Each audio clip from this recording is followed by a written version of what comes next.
Run, run, run. This is the era of the running boom. The number of people running has exploded, and many people use running as a topic of conversation both online and offline. Every year, the number of marathon applicants breaks records. Comparing the number of participants in the London Marathon in 2017 and 2024, we can see that the number has almost quadrupled. The same goes for Germany, China, and the United States. That's not all. Running shoe sales have also exploded. The tremendous growth of running shoe brands like Hoka demonstrates the popularity of running. Why is it that so many people are running more than before? First of all, we need to look at the COVID pandemic. This is because it contributed greatly to the running boom. Many gyms closed during the pandemic.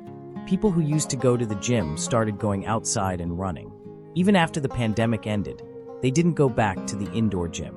As work from home, which was introduced during the pandemic, continues, many people are saving on commuting time. People who started running during their saved commute time didn't stop running even after the pandemic ended. Perhaps interest in health itself has increased during the pandemic. After the pandemic, inflation started and many people couldn't find a reason to go back and pay for an expensive membership to the gym. Now people are starting to step on the streets and run. All they need is a pair of sneakers. There is no need to buy expensive equipment or pay for expensive facilities to exercise. Smartwatches, which have become widely available, were ready to be a good companion for running. By showing various data, the smartwatch doesn't leave you alone during your running time. Of course, you can enjoy good music by wearing earbuds. Additionally, it makes the runner look stylish. The sound of a runner's breathing while running becomes ASMR and serves as a great background. There are running colleagues and coaches in countless shorts, reels, and TikToks. With a running app, you can share your records with online peers. In addition, the fun of real-time update on running record will feel like a game and will provide the power to continue running. You can also post your speed, running route, etc. on Instagram. By jumping out of the online world and into running, you can also connect yourself with your neighborhood and local community. You can also form companionships by running with club members offline.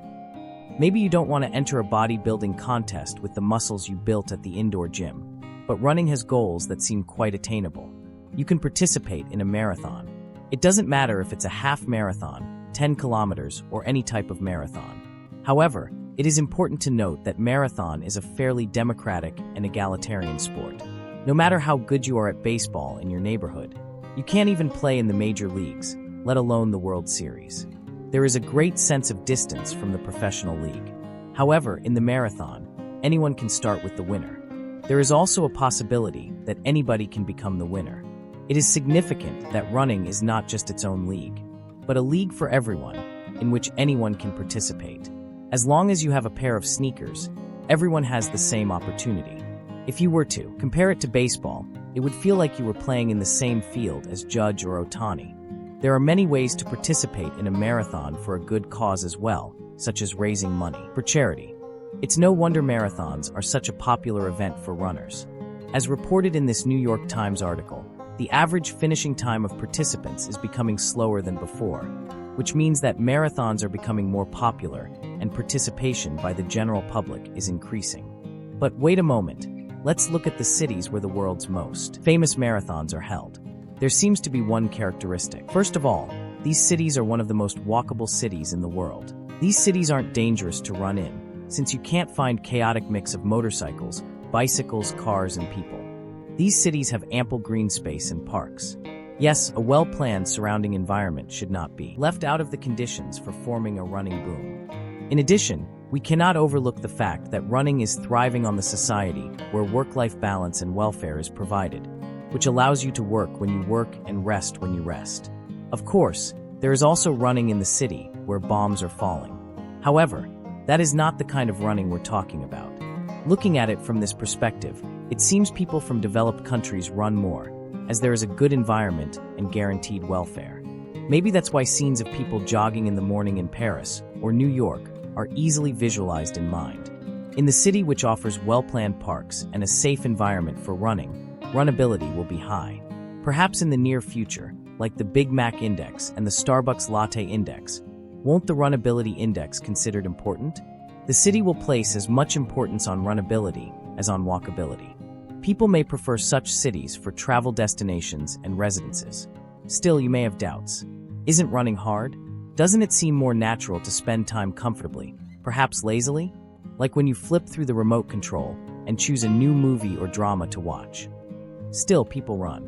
What is the secret of the great power that leads them to running? Isn't there an internal cause that cannot be explained by external conditions, such as smart watches, an environment for running, social media culture, etc.? First of all, you can think about the will from sense of self-betterment to improve yourself by taking care of your health and not falling behind in the office. However, there is also something that gives a boost engine to the running motivation. As American psychologist A.J. Mandel explains, one gradually becomes addicted to the pleasure of runner's high. To forget the physical stress that is transmitted to the body while running, the brain releases endorphins. This causes the runner to feel a kind of pleasure. Even if it doesn't give you the pleasure as high as runner's high, many people will agree that running has some psychological benefits and provides sense of stability. Maybe people who experienced the pandemic needed psychological healing through running? Isn't running so popular because it can provide mental comfort, while vividly listening to the sounds of the seasons, such as the sound of stepping on the falling leaves or snow? Yes, as we focus on internal mental and psychological causes, it seems there are more fundamental reasons why so many people are becoming more and more addicted to running. The weight of my body, the feeling as it hits the ground due to gravity, the flowing sweat and rising breath. Wouldn't it take us back to a primordial world which is free from modern developments and social construct, to ourselves and our natural instincts, which we have abandoned through thousands of years? Through running, we can connect with the rawness that busy modern people have been distant from. What is clear is that many people around us are running. Do you agree with the analysis we have presented so far?